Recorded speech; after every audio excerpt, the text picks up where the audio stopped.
the ones who undertake this yatra, who keep a month-long fast and do the 250 plus kilometer long trek from Haridwar to their native villages, they are not conned into eating non-vegetarian food prepared at the hands of those who may not appreciate the beliefs of the Kanwars. Now, while the intention of it is noble enough, the problem is this: by asking for signboards of who the owner is, who the workers are, what their names are, what their religious distinction is, they are now trying to make a distinction between the food that is being prepared on the one hand, which is what the religious sentiment is associated with, and who is preparing that food. Kanwars want vegetarian food, and that is absolutely kosher. That is absolutely fine, because that is in keeping with their religious beliefs. But insisting that only Hindus can prepare Shakahari Bhojan, or that only certain people can prepare vegetarian meals that is required by the Kanwars, that is the equivalent of saying that only Muslims can serve halal meat, that no Hindu establishment can serve halal meat, which of course is an article of faith for the Muslims. At the end of the day, is this religious bigotry, or is this sensitizing the larger population of the sentiments of the majority? But first, the story.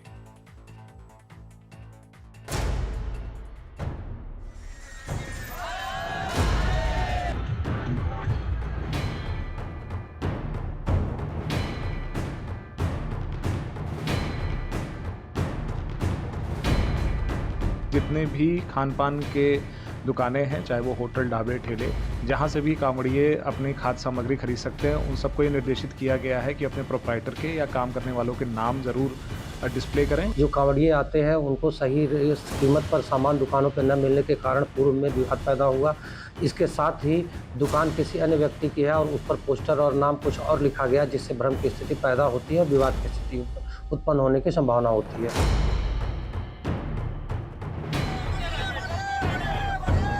ये संविधान के article 17 का violation है, जो untouchability की बात करता है। कांवड़ यात्रा का जो स्वागत है, उनके खाने पीने की व्यवस्था वो मुस्लिम समुदाय के भी लोग करते हैं। ये देश गंगा जमनी तहजीब से चलता आया है। हिंदू मुसलमान साथ रहते आए हैं, एक दूसरे के त्यौहार में शामिल होते आए हैं, एक दूसरे के आयोजन में शामिल होते आए हैं। अब इसमें बताइए कन्फ्यूजन की क्या जरूरत? आज तक अभी तक तो नहीं होता था, तो कौन सा कन्फ्यूजन सरकार को बताना चाहिए कि नाम न होने की वजह से कौन सा कन्फ्यूजन पैदा हो रहा है, कौन सी परिस्थिति पैदा हो रही है जो हमारी एकता अखंडता के लिए खतरा हो रही है, मानवता के लिए खतरा हो रही है, कांवड़ियों के लिए खतरा हो रही है।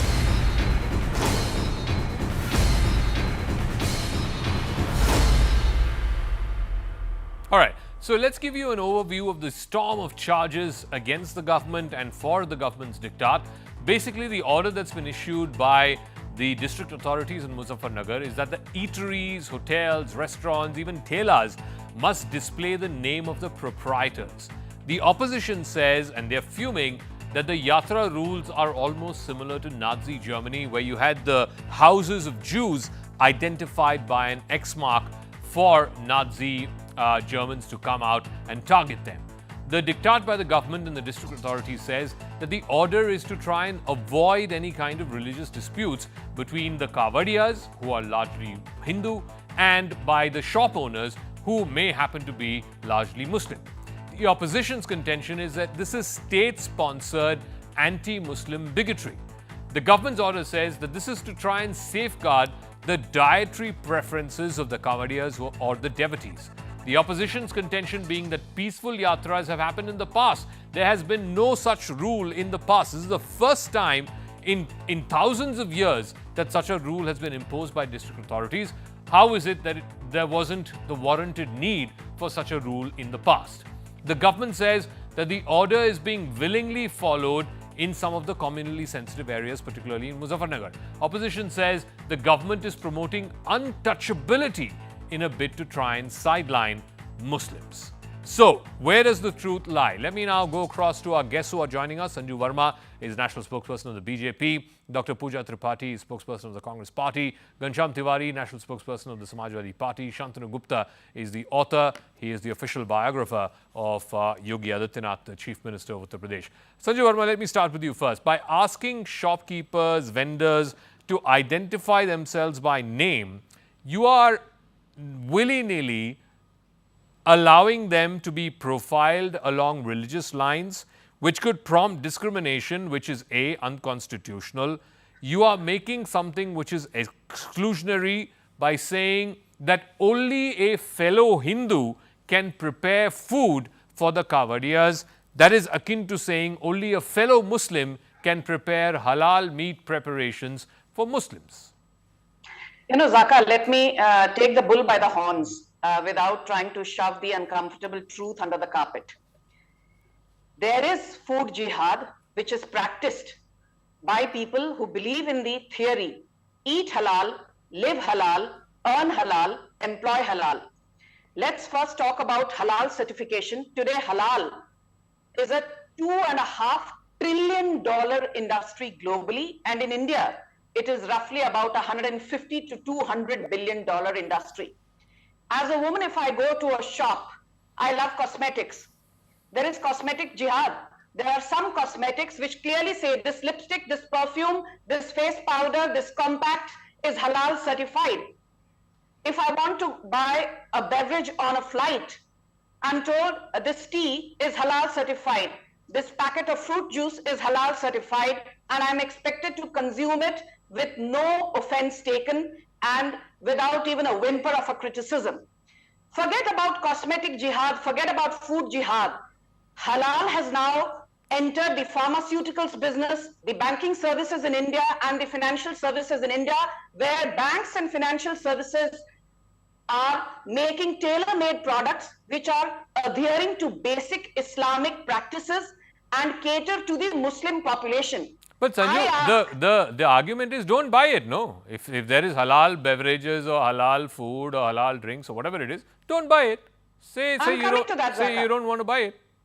I'm coming to that. That's a good question, and I was anticipating that. I have this to say. When there is a halal cosmetic, there is a halal beverage, there is halal food, there is halal financial services products, there is a halal banking products. As a Hindu, I'm told you have a choice. यहाँ से मत खरीदो ना, कहीं और से खरीदो. But when you certify certain products to be halal certified, you are actually, when I say you, I mean people who engage in the halal business, you are creating a monopoly. You are creating an oligopoly. You are willy-nilly creating a policy of exclusion whereby many Hindus, even if they wish to buy from X, are told you cannot buy from here because इसमें Islamic principles के तहत खाना बनाया गया है, cosmetics बनाए गए हैं, चाय कॉफी बनाई गई है, म्यूचुअल फंड्स के प्रोडक्ट्स तैयार किए गए हैं. So I say, why is this so? I'm told that, fine, Article 14, Article 15, Article 17 of the Constitution talk about right to equality, but you know what? Article 25 of the Constitution says that I as an individual, and when I say I mean anyone, be it a Hindu, Jain, Christian, I have the right to profess and practice and propagate the religion of my choice. So first, my point is this. When you talk about equality, let it be known to your audience and let it be known to the likes of Asaduddin Owaisi that the very constitution which gives you and me fundamental rights also says no right functions in a vacuum and every fundamental right is subject to basic principles of public order, morality and health. So if the Uttar Pradesh government, in order to ensure law and order, is asking for eateries to mention the names of establishment owners and their employees, I'm asking one thing, Zaka, in 10 seconds. Okay. Has the word Muslim been mentioned? Why are Muslims outraging? I don't see Christians outraging. I don't see Buddhists outraging. I don't see Jains outraging. It simply says names of the owners have to be mentioned. Okay. Hindu Muslim ka So to dikh rahi nahi hua. let me ask Ghanshyam Tiwari, the fact that everyone needs to respect the faith of the Kawadiyas. You go through a certain set of religious rituals, you go through a certain vrat, a fast, over a period of time, over a month or so or whatever, for a certain number of days. And therefore, that needs to be respected. And as Sanju Verma says, if part of respecting that vrat or respecting that religious practice by these Kawadiyas is to ensure that you display the names of who is serving you what, then what is anybody's problem, Ghanshyam Tiwari? Good evening, Zaka, to you, the viewers and the fellow co-panelists. There are three things that one must reflect on in this diabolical, hateful agenda of BJP. The first one, if let us say there is a poor man who serves water and his thela is named Shah. Is the poor man, are Kanwariyas allowed to take water from the thela that is named Shah? I don't know. BJP guys don't know. Let us say I give them extra hint. It says A Shah. Will they take water from that thela? Let us say it says J Shah. Will they take water from that thela? This is that, even if it says Sanju, it says Sanju Khan. Will they take water from that thela? This diabolical policy can only be brought by people who want to interpret India on the basis of what clothes you wear, what is your first name, or what's your last name, who do you go out with, how do you perform your personal rituals. This is what BJP has turned out to be. As far as the nation is concerned, when it comes to electoral bonds, they don't shy away from taking hordes of money, unaccounted. Zaka, from he's people who digressing, export as meats, always. the halal meats, XYZ meats to people across the world. Did BJP say that I will not accept your money in this electoral bond, Chandalo Dhandalo model, because you export halal Even your meats? No. Samajwadi Party has Their leaders accepted are money involved via in that. electoral And bonds. final So point. don't take the moral My high final ground. point. My final point. Every time, Zaka, if you are a sincere journalist, if you look back at history, every time BJP is pushed into a corner by people of India, they have to depend on a riot, creation of bigger model of hatred, and they think Uttar Pradesh is their laboratory. When trains Zaka. are getting derailed, villages are flooded, people are losing Ghanshyam, their please jobs, stick to the topic. exams are getting You have a leaked, bad habit they of digressing create a and being headline. out of syllabus Yeah, always. yeah, yeah. Let him finish, please, ma'am. Thank you. Yeah. They choose to create a headline by a diabolical policy that makes no sense. If the thela has Shah written on it, let the people think whether they would want to drink water from that thela or not. Entire So, BJP is Ghanshyam, drinking water. you from know, that No, no, no, no, no. I need to come in. the beautiful irony of this whole thing is your name is so beautiful and such a explicit one. I can't say G Tiwari, that's a giveaway. I can't say Ghanshyam T, that's also a giveaway. Whereas in Sanju's case, I can say Sanju V, Sanju K. It can be anything, right? So it's such a beauty to our culture and our Zaka, heritage. one final quick point. Ah. For 600 years, people can argue whether Kabir was Hindu or Muslim. What did we learn from the beautiful legacy of Kabir? Okay. That today, in the land of Kabir, BJP has to come up with this diabolical policy. This is mindless. Okay, Sanju Verma, for 600 years, these folks have been doing the Kanwar Yatra. Why have you suddenly come up with this whole idea that people who are doing thelas and all that have to display their names? Let's say, for example, somebody asked this on Twitter. There's also KFC and McDonald's on the way.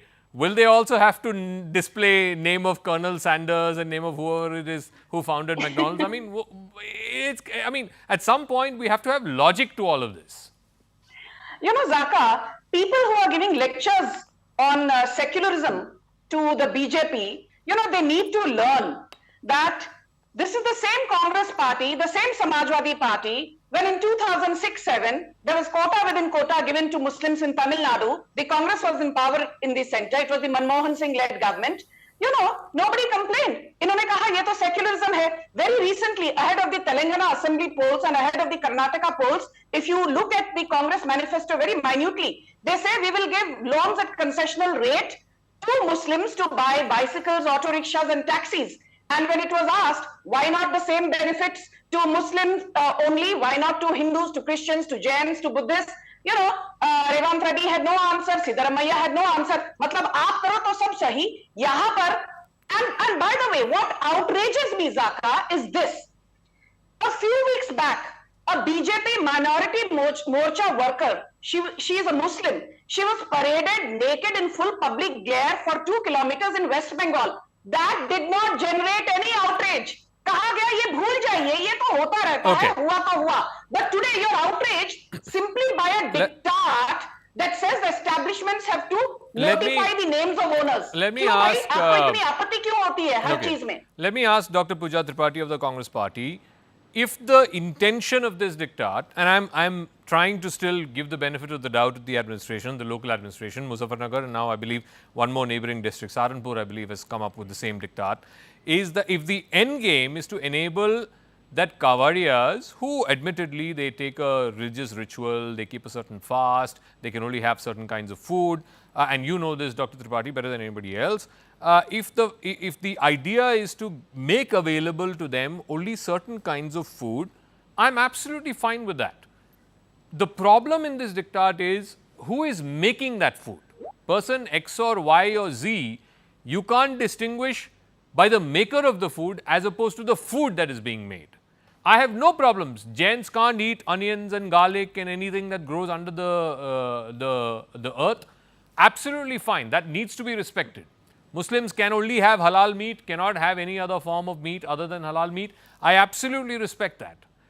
In a certain month, the month of Sawan, Hindus certain Mondays cannot eat non-veg. I absolutely respect that.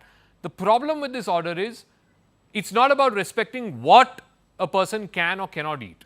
It's about who is cooking what can or cannot be eaten. Exactly, Zaka. It amounts to the economic boycott of Muslims. You could have passed an order which said Shuddh Shakahari Bhojan, yahan non-veg nahi banta hai. You could have these disclaimers for Kanwar respected. But what you have done, will you put a disclaimer that who is growing that food is an Hindu or a religion? You know, and my learned BJP panelist just made a small error which I want to point out. Article 24 of Constitution points to prohibition of employment of children below 14 years, and it's Article 25 which gives us the freedom to profess, practice and propagate a religion. I said Article 25. Please let me complete. I said Article 25. Yeah, Don't let misquote her me. okay, let her No, but complete. Zaka, I said Article yeah, 25. okay, I get the point. Let I her did finish. not speak about Article Sure, 25, madam. sure. Let her Stop finish. misquoting me, please. Let her finish, yeah. So, Article 25 is an individual right, and when a state passes an order, it actually defies Article 15 of Constitution, where you cannot prohibit on the grounds of religion, race, caste and sex. Also Article 70. Who thinks, you know, these Kanwar, this may also be an attempt to encourage untouchability. This what reminds me when Manto wrote "Itna Musalman to hu ki main dango mein mara ja saku." What you have done, it actually, this order paints a clear, searing picture that once wasn't transformative, once was an aspirational India. You want to convert India into bloodthirsty scapegoat hunting mob. Just now, my learned BJP panelist was pointing to West Bengal. A minority, your minority, Bharatiya Janata Party, Bikaner's minority president, asked Narendra Modi ji, as a part of the party, as a part of the humble karyakarta of the party, why did he use the Guspatiya word against a particular community during campaigning? And he was expelled. That is your tolerance. And when you talk about secularism, this is the same party that took 550 crore from meat exporting companies. Then they didn't say कि हमें halal नहीं चाहिए, हमें ये नहीं चाहिए. And the irony is the party that protects cow vigilantism extending to lynching. Now the four famous. No, I take strong objection to these baseless allegations. Don't make baseless allegations.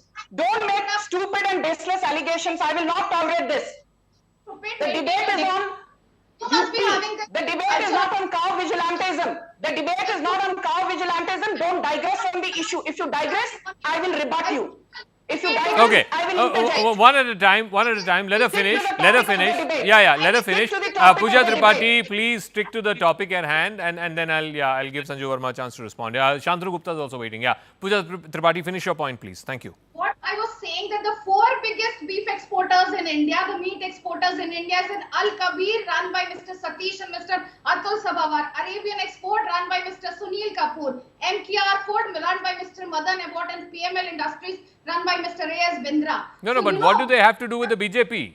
She's What I'm digressing, saying, Zaka. why are you mounting to the economic boycott of Muslims? Why are you mounting Okay. to economic boycott of Dalits? Okay, too? but And they have nothing to do with the BJP. Okay, let me come to Shantanu Gupta. Shantanu Gupta, let's flip this argument around, right?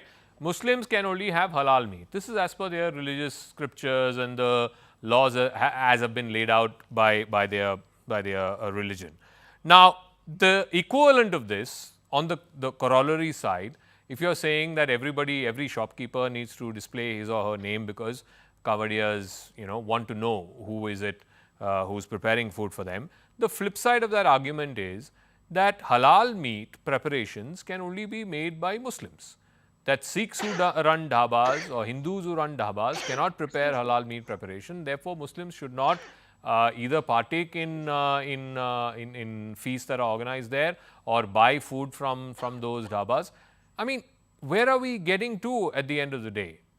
problem is, and I keep coming back to this, you judge the food that's being prepared. If there's a certain way in which a Hindu needs it, or a Muslim needs it, or a Buddhist or a Christian needs it, that's absolutely fine. That's in keeping with their religious faith. But to say only person X or only person Y or only person Z can prepare that particular food preparation the way I want to, that is discrimination. That is exclusionary. That is anti-constitutional.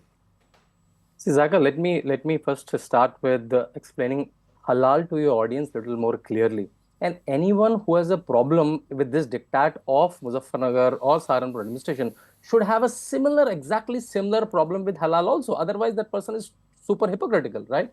You know, in halal, it's the process and the person both, right? And it's only the slaughtering, not the preparation. So I can buy a halal meat and buy it. Even a Gupta can buy a halal meat and buy it, and they will come and eat it. So it's only how it's slaughtered, right? So it says the animal must be slaughtered by a Muslim or a person of the book. So Christians and Jews are also allowed, right? So that's how halal is. And as Sanju said, it's a multi-billion-dollar industry. And because of that, multiple kasais are the people who slaughter in Hindu jati, in Hindu community, they are out of job in last 20 years, because now you mentioned KFCs, even KFCs and Pizza Huts and McDonald's off to show halal certificate. And many Hindus don't bother. So by default, whatever you eat in all of these Western chains is halal meat, right? And it's a huge, in fact, my proposition should be, Hindus should come up with the equivalent certification, like a Om certification or something of that sort. And as Sanju rightly said, it goes to a lot of non-food items, which is almost like a cosmetics and a clothes and a banking, which is like a very, very smart way to monopolize the market. Now coming to the Kanwar Yatra, as you rightly said, it's a very sacred yatra for the Hindus. They don't want to see it's a Vaishno Dhaba, and when they pay by the Paytm, some Abdul is running it. They don't like it. And multiple confusion, multiple fights have happened in the past. To avoid those confusion, right? Administration has done that. No, So but Shantanu, tell me, this level, yatra has been happening for thousands of years. Why has the administration woken up in 2024 to this problem? Any innovation, any new thing will come someday, right? I'm sure your channel is not running the same way every day. I'm sure you'll add some innovation every day. I'm sure your people will know to invite this today, right? Something good, and this is a good start. We should all appreciate it, right? Okay. That's all. And again, I'm saying that everyone who has a problem with this law should say in the same breath that they have the same problem with halal. Otherwise, they're super hypocritical and people are watching. Ghanshyam, so please respond. If you have a problem with district authorities in Muzaffarnagar asking for the names of owners to be displayed, then you should have the same problem with people asking for Haldiram Bhujia mein halal ya non-halal kaisa ho sakta hai? Exactly. They have to get halal certificate to sell in Dubai. Ghanshyam. I think one diabolical idea should not be contested with another diabolical idea. So if somebody is saying Haldiram Bhujia mein there is a mandate for halal, that has to be contested. But here is an administration. How many times have you contested, Ghanshyam? Please allow me to complete. I did not interrupt. At this rate, the state of Uttar Pradesh under the genius Baba will say that every petrol pump should say that the petrol is coming from an Islamic country, Shah ka tel, right? Now will according to this pious nature of administration, Shah ka petrol use karna chahiye ki nahi use karna chahiye, Shah ka gas cylinder use karna chahiye. This is absolute nonsense. This nonsense cannot be called public. This nonsense cannot be called. I did not interrupt. Let him finish, please. Let him finish. Yeah, Ghanshyam. Yeah, finish your point. Yeah. No matter what cosmic genius a Baba is, this is absolute nonsense. And this nonsense cannot be called public policy. The only agenda of this nonsense is distract people when you are not able to conduct exams, when you are not able to Ghanshyam, jobs, you are not able to face the problems that people are asking you to solve. Once again, you're discounting the fact that this order has actually come from Lucknow. This has not come from Lucknow. This has come from the district authorities in Muzaffarnagar. To say that Baba gave this order, there's no evidence to show that. Zaka, there is a complete chaos in Uttar Pradesh. Nobody knows what orders come from Lucknow, what orders come from Delhi, what orders are self-created. Achha. Everybody is a genius Baba there. They know that if a public policy like this is now being debated at a national channel, which means that we should think about the national implication of such a public policy. The world is mocking us, will laugh at us. Okay. No. I need to come in. Okay, Sanju Verma, world is laughing at us. It is mocking us. I mean, at the end of the day, like I said, it's bizarre. I mean, if Ghanshyam extends the same logic, you can say we won't import oil from Saudi Arabia. or from UAE or from Qatar? Let me first, Zaka, you've been asking one pertinent question since the start, and I need to answer that. You said there is nothing wrong if you say that, okay, Jains, for instance, don't eat onions and garlic. There are Shakahari Hindus, there are Masahari Hindus, but why do establishments need to mention the owners? What is the reason, the logic behind the diktat? Ghanshyam used, this is nonsense public policy, ye nonsense hai, wo nonsense hai. I want to now speak without using abusive language. Please understand, there are many videos that are viral on social media, and I am not authenticating those, but I feel you cannot denounce all the videos. And listen to this very carefully. मैं जाती हूँ वैष्णो देवी, लिखा होता है वैष्णो देवी का ढाबा. मैं जाती हूँ काशी विश्वनाथ, लिखा होता है माता रानी का ढाबा. मैं जाती हूँ पुरी जगन्नाथ मंदिर, लिखा होता है जय श्री कृष्णा मिठाई वाला. मैं जाती हूँ मध्य प्रदेश उज्जैन कॉरिडोर के पास, लिखा होता है सरस्वती फूल वाला. पता पड़ता है माता रानी का ढाबा, वैष्णो देवी का ढाबा, जय श्री कृष्ण मिठाई वाला, भवानी फूल वाला, जगन्नाथ मिठाई वाला. They have nothing to do with Jagannath, nothing to do with Mata Rani, nothing to do with Mahadev, nothing to do with Prabhu Ram, nothing to do with Prabhu Krishna. These are people whose names are actually Sulaiman, Altaf, Ansari, Mushtaq, Ahmad, Salim, Ashraf. So my point is this: if Muslims are the only ones protesting against this diktat, should I conclude that Muslims have been deliberately and willfully using Hindu names to run their establishments in order to mislead Hindu devotees? The answer in many cases is yes. मुझे नहीं चाहिए Ghanshyam, when I'm going to do the Jalabhishek at a Shiv Mandir, शिवलिंग के ऊपर मुझे पता पड़े that the milk or the water that I have got from a particular establishment, the Muslim employee there ने उस पे थूका है, because many of them on social media say that when we spit into a roti, Sanju, that's the equivalent of saying, okay, no, if there is a problem, if there are certain people, and I don't think, look, Hindu society is very, very tolerant, they are very, very liberal minded. If some people have a problem with paying, to Sulaiman or Sheikh Abdullah, whoever it is who's running a juice shop outside these pilgrimage places, that's like saying, Hindu should not run anything outside Haji Ali. No, Zaka, you misunderstood me, please. No, Zaka, Zaka, can I just interrupt you for a bit? Very humbly. Can I just, Shantanu, please, 10 seconds. Okay. Since Zaka asked me a question, Zaka, let me be very honest with you. I have studied, I have worked abroad, and as liberal as they come. I've had Christian friends. I continue to have, great relationships with my Muslim friends. I'm as cosmopolitan as they come.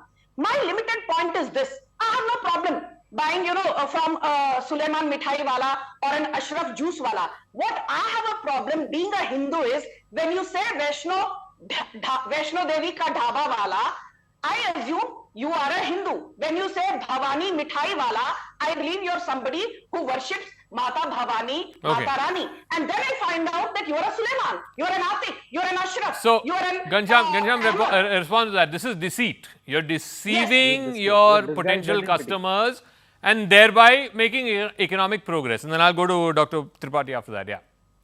Ghanshyam. Dr. Tripathi said something very interesting to ponder. That quoting Manto, that itna to Musalman hu ki mara ja sakun. The point is, in a decade under Mr. Modi, that our country earned disrepute because of lynching, because of this kind of bigotry. If at a public policy level, at an administrative level, whether it comes from a district administration or comes at the national level, you are further adding to that disrepute. Apart from abusing Narendra Modi, can you come up with better logic? No, one second, ma'am. One second. Let him finish, please. Thank you. Don't abuse He didn't say anything about the Prime Minister. Logic. He didn't say anything. He didn't say anything. He's making an argument. Let him put it forth. Yeah. Every such instance, you are just further legitimizing lynch mobs. You are giving them additional reason, additional legitimacy of public policy. My final point on what Sanju said: if a petrol pump says ki Vaishnav petrol pump, does that mean that the petrol in that petrol pump is coming from a shrine, Hindu temple, or is it still coming from Saudi Arabia? What are you talking about? There is no logic to what you are talking about. Why does he have to mislead? Bhavani Devi ka mithai wala, pata pade ki owner Sulaiman hai. interrupt. जय Shri If Krishna फूल वाला I did पता पड़े कि Ma'am, let him finish. Aslam है। Ma'am, please. Let him finish. Sanju Yeah, Verma- Ghanshyam, you make you Sanju finish your Verma point. I in have to her- go to Dr. Tripathi and then final word to Shantanu Gupta after that. Yeah, please. Thank you. My Ghanshyam. final point is Sanju Verma in her past life was an investment banker. Did she advise Past anybody life? not No, to buy? past life इसी life में है, but ठीक अरे है. भाई इसी life में। past professional life. मेरे को why हाँ, you past writing my professional obituary? life. हाँ, हाँ, ठीक है, Past ठीक है, professional बताइए. life हाँ. was an investment banker. Yes. Did she advise any client that you should not buy this stock because this is the proprietor, Oh my one of the God. founders is a Muslim What is or one of the promoters is a Ghanshyam Muslim? up to, If you did Zaka? not, He's- if you did not advise your clients Ghanshyam, in your please speak professional life, sense. then when you bring this into your political life, it demonstrates Ghanshyam, that you are either driven by propaganda being insane or you are with your bought into logic. the propaganda. Okay, Make let some me go to sense. Dr. Tripathi and then Shantanu after a final word after that. Dr. Tripathi, the point is, I was going through some of the Supreme Court orders. There is a pretty historic order by the Supreme Court as far as, for example, Khap Panchayats and their whole business about restricting marriages. So, you know that Khap Panchayats want to restrict marriages to people of similar gotras. This was struck down by the Supreme Court. And this is what the court said. You cannot have one set of people catering only to their fellow caste, religion, tribal brethren.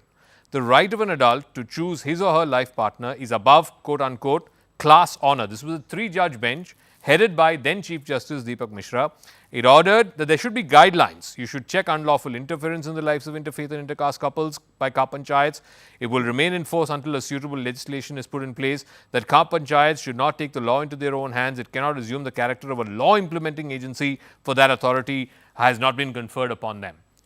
This is the similar sort of mindset as far as this order is concerned, that certain people get to call dibs or get to call first rights on who eats what. Again, like I said, I don't have a problem with Jains, having an issue with eating garlic or onion. It has to be catered to. Those are their religious sentiments. It has to be respected. Certain Muslims believe only in eating halal meat. It has to be catered to. Kawadiyas take a 35-40 day vrat and they can only eat vegetarian, and they have to follow certain rituals. Absolutely, I'm in agreement with the sentiment that has to be followed. The issue in this order is that only person X, Y or Z can make that food. A or B or C or M cannot make that food is a problematic order.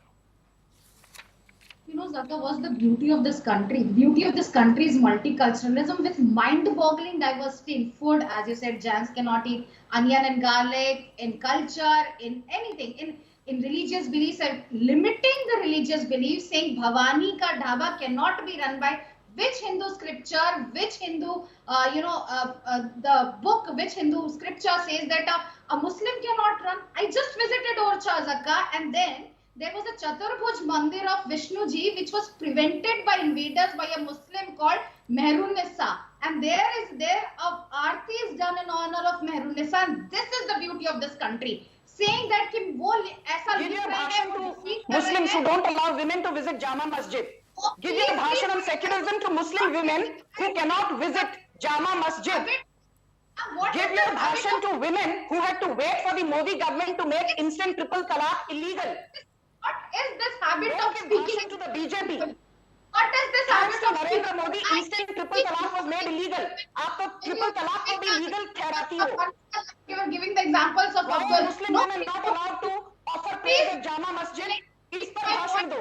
सारे भाषण हिंदुओं के लिए हैं. Animal kind of behavior. You just jump into everyone's conclusions. You just jump into everyone's opinions. Anybody is not free to make. What is this? What kind of debate decorum are you maintaining? No. Finish your point, ma'am. Finish your point, and then I need to go to Shantanu for the last word in 1 minute. Yeah. Saying this cannot be run when you are naming person. Again, I'm saying it's an economic boycott. It's ghettoization of Muslims. Also Dalits. You may say that, and a forward caste may say that this is being prepared by some lower caste and I'll not eat it. What are you propagating? You are actually violating Article 15 of Constitution, Article 17 of Constitution, and whatever bigotry, Okay. whatever. So, the sense you think Shantanu, of that. today the intent of the order is to say, okay, Muslims can't prepare or non-Hindus can't prepare. What if tomorrow the Kawariyas, Shantanu, final word, 30 seconds, I have to wrap up. What if tomorrow the Kawariyas say, I won't eat from a dhaba if it's run by a Dalit? I'm saying it's taking it too far. I think this debate of yours should be marked in the gold standard in people speaking double standards and people being hypocrite. And I'm sure Gansham and Pooja Tripathi should get the medal for that. I think exactly same things happen in halal, and for some reason we are escaping. हमको लग रहा है तन से sir तन से जुदा ना हो जाए. Exactly the same thing. It has to be prepared by a Muslim. Lakhs and lakhs of Kasais from Hindu community got out of job. I don't know why we're calling it. For Ghansham, honoring Hindu beliefs is nonsense. And for halal is beautiful for him, right? If he travel to Dubai or any Middle East, every product is halal. That's all. And even Baba Ramdev and or a Haldiram cannot sell it because the halal sell it. That's fine. But administration honoring Hindu feeling is a nonsense, I'm saying. And that's why Mulayam Singh Yadav was called Mullah Mulayam. I think he's following exactly that. I think this is ridiculous what happened in this debate in the last 30 minutes. Let's move on. I want to thank all our guests for joining us. We'll see how this plays out. I want to move across to the second part of the debate, and we'll take a quick break here on the program. When we come back, we'll shift focus to what's happening in the United States. The race for the White House is hotting up. J.D. Vance has now officially accepted the nomination to be the Republican candidate for the vice president. Tomorrow morning, you will have Donald Trump accepting formally the nomination of the Republican Party to be the Republican Party's candidate to be the president. Is he a shoo-in away from the presidency, particularly after the events of last Saturday, him dodging death literally by a hair's breadth? What may the candidature of Vance mean? We'll put all of those questions in just a moment to an expert. But quick break, we'll see you right on the other side.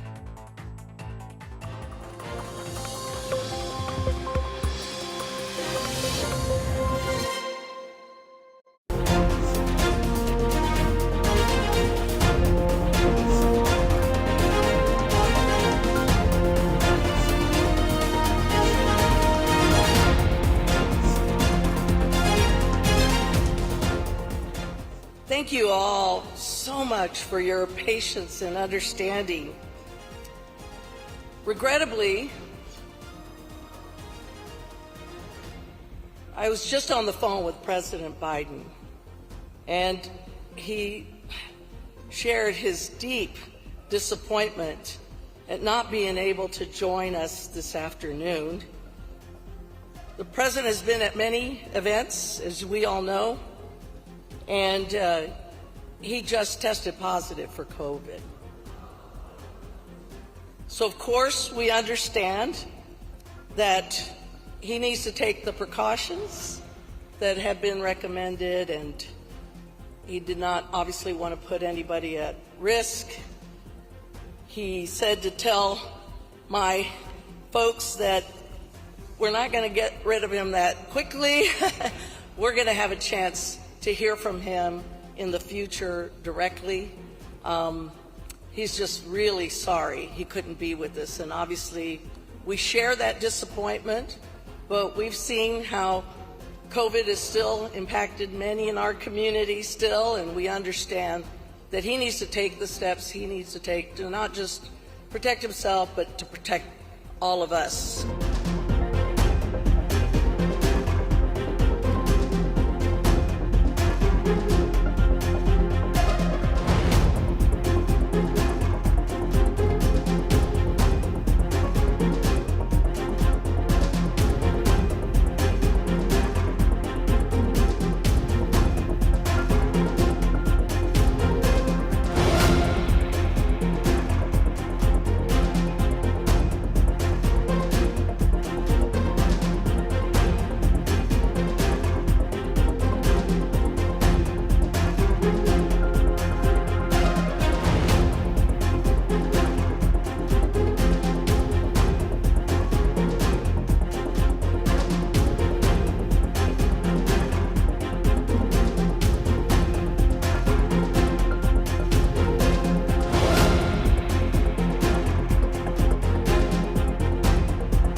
welcome back to Brass Tacks. The race for the White House is heating up for the U.S. presidential elections. Donald Trump is riding high on the unity wave that has swept across the Republican Party after the failed assassination bid at a rally in Pennsylvania last weekend. Donald Trump entered the Republican National Convention with a bandaged ear. He heard all the Republican leaders, including his earlier rivals, Nikki Haley, Marco Rubio, Ron DeSantis, all of them endorse him as the presidential candidate. In fact, his running mate, Ohio Senator J.D. Vance, once again a staunch critic of Trump when he started off, he spoke at the RNC, accepting formally the nomination to be vice president. He said that Trump could withstand any challenge and was the best man to deliver economic prosperity and security to all Americans. His wife, Usha Chilukuri Vance, also spoke at the RNC, introducing her husband, praising him for overcoming several obstacles to rise to the post of senator and now the vice presidential candidate of a major political party in the U.S. Joe Biden, the U.S. president, on the other hand, at the other end of the political spectrum, he has tested positive for COVID. He has suspended his campaign events for the next few days, even as pressure now mounts on him to suspend his race and make way for a younger candidate. But with Trump surging ahead in the polls with renewed energy from the Republican base, is it game, set, and match in favor of the former president? If you want to really see something that's said, take a look at what happened. The assassination attempt on Donald Trump over the weekend has energized the Republicans and stunned the Democrats. It has also stopped the entire political conversation among Democrats on whether or not to replace their nominee, incumbent President Joe Biden. Democrats were caught in a quandary. Their favorite object of attack, Donald Trump, had now become a victim of political violence, a violence which the other side has accused them of fomenting with incendiary language. Democrats did something unusual over the weekend. They spent an entire weekend without attacking Donald Trump. Democrats were increasingly worried that attacking Trump now would come across as insensitive and unempathetic, and that doesn't fit with core left liberal values. What are the implications of the Trump assassination attempt on the Democratic ticket? Will it end speculation around Biden being replaced, or will it only further exacerbate those calls? Can any Democrat now hope to beat Trump in November, or has Trump's lead become unassailable? The Biden campaign has pulled out all its political attack ads targeting Trump. Going into the opposite party's convention, you would have expected heightened political attacks from the Democrats. But this time, the Democrats have been forced to quieten up. President Joe Biden even postponed a pit stop in Texas that was scheduled for Monday, during which he was supposed to mark the 60th anniversary of the signing of the Civil Rights Act. While all was quiet in public, behind the scenes, speculation continued to brew about how the shooting might impact the general election, and more importantly, whether it would actually stop or accelerate internal Democratic efforts to try and oust Biden.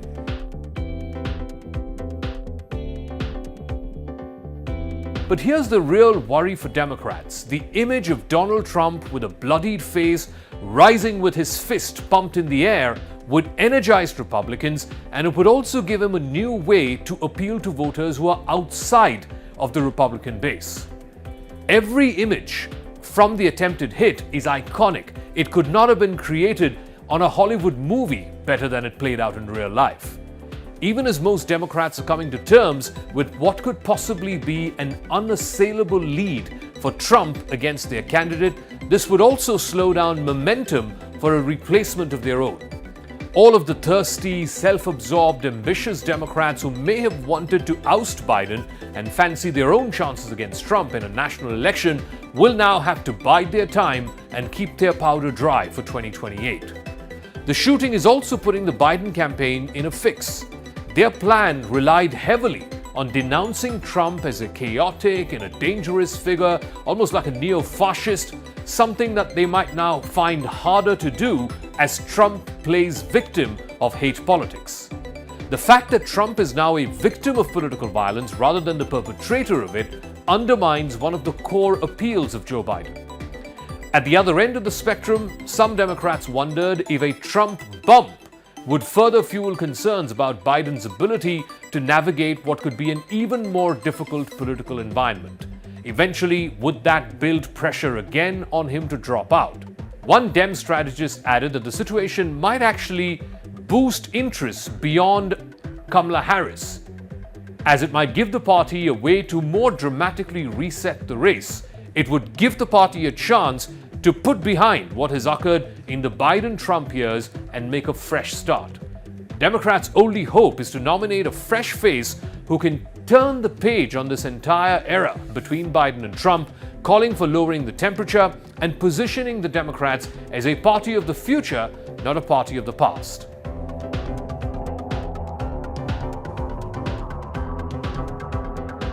The most immediate baseline scenario is going to be this: that Joe Biden will benefit from a rally around the flag effect.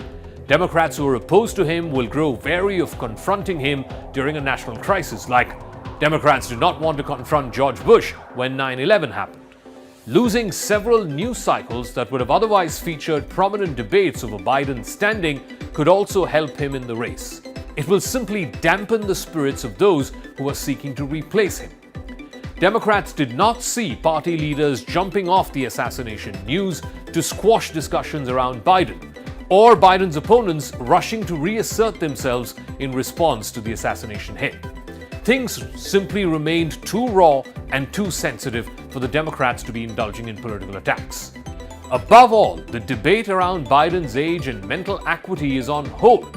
In fact, more than a dozen Democratic sources who've spoken to various news agencies have openly said that such a sensitive topic, which no one wanted to touch, even initially, will now be even more taboo in the hours following the shooting. While the conversation around whether or not Biden should withdraw dominated the headlines for a good 2 to 3 weeks, seemingly an endless news cycle, the Democrats now, after the shooting attempt at Donald Trump, whether it's lawmakers or donors, have quickly fallen silent.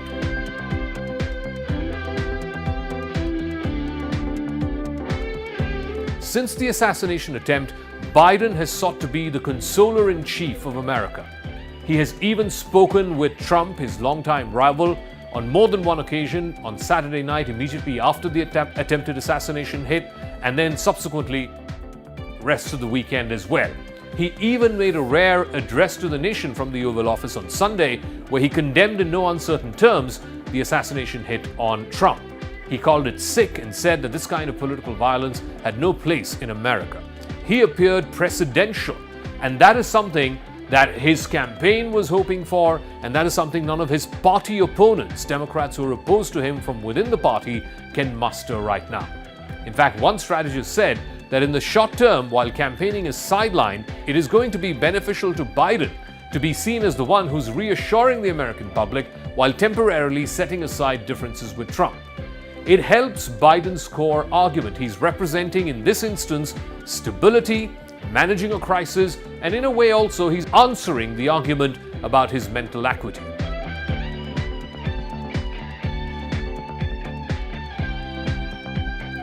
But the actual dramatic effect of this assassination attempt will be felt at the Republican National Convention. When Donald Trump arrives this week at the Republican National Convention in Wisconsin, his supporters will greet him as a larger-than-life martyr. Trump, in fact, himself said that he considers this a lucky escape as a gift from God. Donald Trump is going to appear in Milwaukee almost like Lazarus, the man that Jesus raised from the dead. No one in America is writing about Trump's political obituary anymore. He's more than likely going to be the President of the United States one more time, and thereby he gets a second lease of life and a shot at a second-term presidency. All right, so joining us now is Mr. Raymond Vickery. He's Senior Associate, the Vadvani Chair in U.S.-India Policy from CSIS in Washington. Thank you very much, Mr. Vickery. Let me start off by asking you, what is your reading of the assassination attempt and the post facto effect of the attempt on Donald Trump?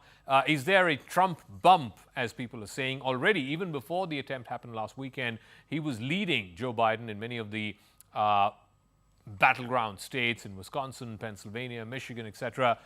Do you see him now acquiring not just an unassailable lead, but perhaps even a larger-than-life persona? Well, thanks very much for having me. There's no question that in the immediate aftermath, which we're still in, of the assassination attempt, there's a great deal of sympathy and rallying around the proposition that Donald Trump has to be kept safe and that nonviolence is the way to go forward. And I think the pulling of the ads by the Democratic Party was a part of that. Unfortunately, that pulling back hasn't been reciprocated. J.D. Vance last night gave a full-throated attack on the Biden administration, Biden personally. It was an isolationist speech. It threw long-term allies of the United States under the bus. It really implied that in relationships such as that between the U.S. and India, that if India didn't pay its way, that there wasn't going to be the kind of coming to the aid in the event of China crossing as happened in 1962. So, yes, there is an initial bump. But I think as we focus more on the issues, we still have some 3 months to go before the election, that's going to dissipate. Of course, there are those on the Trump side who believe that this was an act of God and that he is chosen by the Almighty. And I would say to that, unfortunately, there was a person killed and two wounded. Do they say the same thing about that? No, it is a situation, though, in which the MAGA Republicans will do everything they can to make Trump a larger-than-life figure, and that's unfortunate. I suspect that, and I guess we'll get to know a little bit more when Trump speaks tomorrow morning, which is going to be later tonight in the States, when he formally accepts the Republican nomination, saying that he's going to be the Republican candidate to be president. Whether his speech is more statesmanlike and whether he thinks that this is a second coming, people are saying he's almost like Lazarus, but that's a separate matter. I want to talk to you about J.D. Vance. The fact that Vance was chosen, and obviously you'd imagine that there's a lot of interest in Vance here in India because his wife happens to be the kid of Indian immigrants. Vance is much further right of Trump when it comes to abortion, when it comes to immigration, when it comes to even geopolitical issues like the war in Ukraine, for example.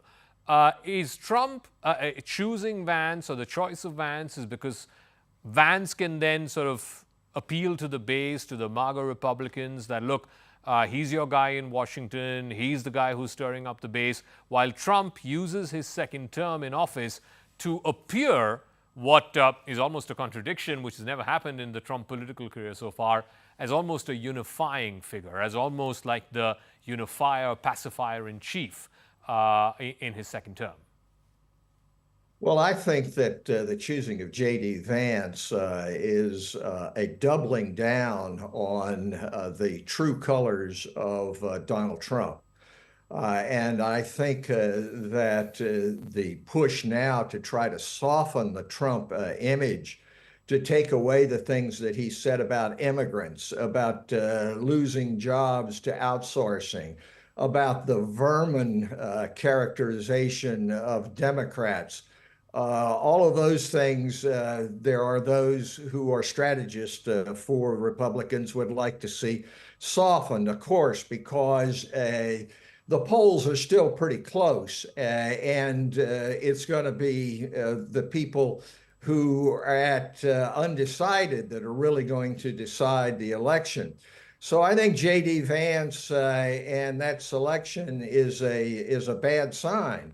If Trump truly wanted to reach out, to go back to core principles that Gandhi, Martin Luther King, the great leaders of our two nations have put forward, he wouldn't be selecting a guy like Vance. There were others, Rubio, Begum, and who are more moderate. As you say, Vance wants a national ban on abortion. He wants to really just pull out on Ukraine. Those are disastrous kinds of policies. It's not a question just of saving Ukraine. It's a question of whether or not you appease Putin, and then he can go on to get other territory. Let me get a final word in from you on the other side, on the Democrat side. Obviously, leading up to the assassination attempt last weekend, clearly the news cycle was dominated by stories about whether Joe Biden should withdraw, whether he should make way for a younger candidate.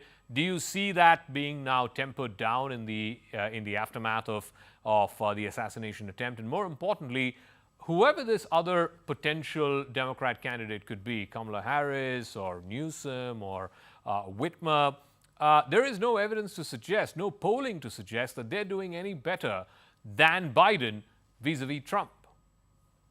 Well, I think that's correct. And really, this is a decision that's left up to Joe Biden. One of Joe's great strengths, and I know him personally, is his ability to stick to a position even in hard times. That may or may not serve the country well at this particular juncture. I do think that there is a counter approach now supporting Joe Biden, which is taking place.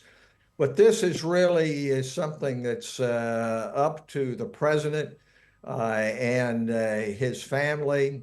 There is a story, of course, that he's now contracted COVID. Yep.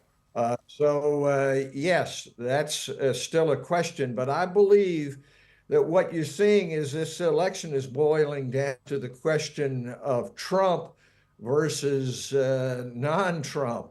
Do we want to go back to an isolationist era where America first is defined as not only America first, but last and always, and that the broader interest of the United States in building peace and prosperity throughout the world are just forgotten? Okay, Raymond Vickery, is always a pleasure speaking with you, sir. Thank you very much. Raymond Vickery there giving us his expert thoughts on what exactly and how exactly this race is shaping up. That's a wrap. Thank you very much for tuning in to Brass Tacks. We were coming to you live from the CNN News 18 and Federal Bank Primetime Studio. I'm Zaka Jacob. We will be keeping a very, very close eye on how that U.S. presidential election race shapes up. On the one side, you have Trump and Vance. On the other side, you have Biden and Harris. We don't know whether the Democrat ticket will continue to be Biden and Harris or whether Biden will drop out and Harris will be at the top of the ticket and who she may choose as her running mate. We'll keep an eye out. Thank you very much for tuning in. We'll catch you again tomorrow. See you. Good night.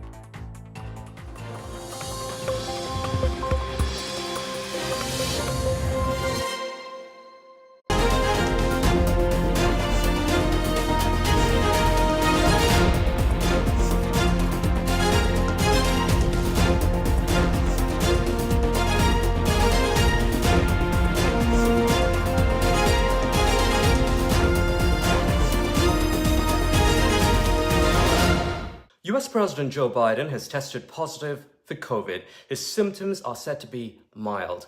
81-year-old Biden has been given a dose of Paxlovid, which is used to treat COVID. For the next few days, he will self-isolate at his home in Delaware. The White House says the US president is vaccinated and has taken his boosters. He has tested positive for COVID twice before. Let's run you through how the news broke. Biden attended a campaign event in the afternoon in Las Vegas, but then began suffering from a cold and a runny nose. He was expected to attend a second event in the evening in Vegas, a huge crowd, an audience waiting patiently for him. Half an hour, no Biden. 1 hour, no Biden. And then an hour and a half later, the audience heard the announcement Biden would not be coming. He was tested positive for COVID. Arrangements were quickly made to take Biden back home to the East Coast from Las Vegas, which is a 4.5-hour flight. As Biden's car arrived at Air Force One to fly him back, he gave reporters a thumbs up. Journalists asking him how he was feeling, he said, "Good. I feel good." Now, this is a huge setback for Biden amid an avalanche of bad news as he fights to keep his place as leader of the party. A positive COVID test could mean Biden could be out of commission on the campaign trail for maybe a week, even more. The COVID diagnosis comes on day the political crisis for Biden deepened when one of the most high-profile Democrats, Adam Schiff, called for him to step aside. Now, if that wasn't enough, a new poll says 65% or 2/3 of Democrats think Biden should withdraw and allow someone else to take his place in the 2024 race to the White House. The survey also says 70% of Americans feel that they are not confident that Biden had the mental capacity to be president. The survey was conducted by the Associated Press and a research organization at the University of Chicago. In an interview that released today, Biden told BET News he would only think about dropping out of the race if a doctor told him he has a medical problem. For CNN News 18, I'm Alistair D'Souza in Washington, D.C.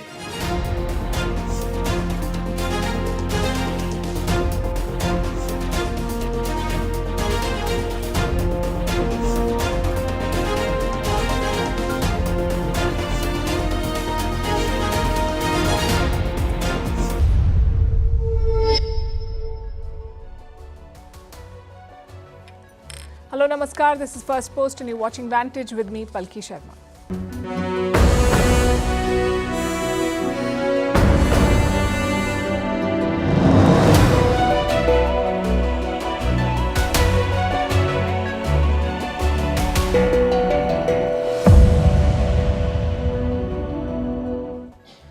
Bangladesh is on the boil. The anti-quota protest has intensified. At least 32 people have died. Protesting students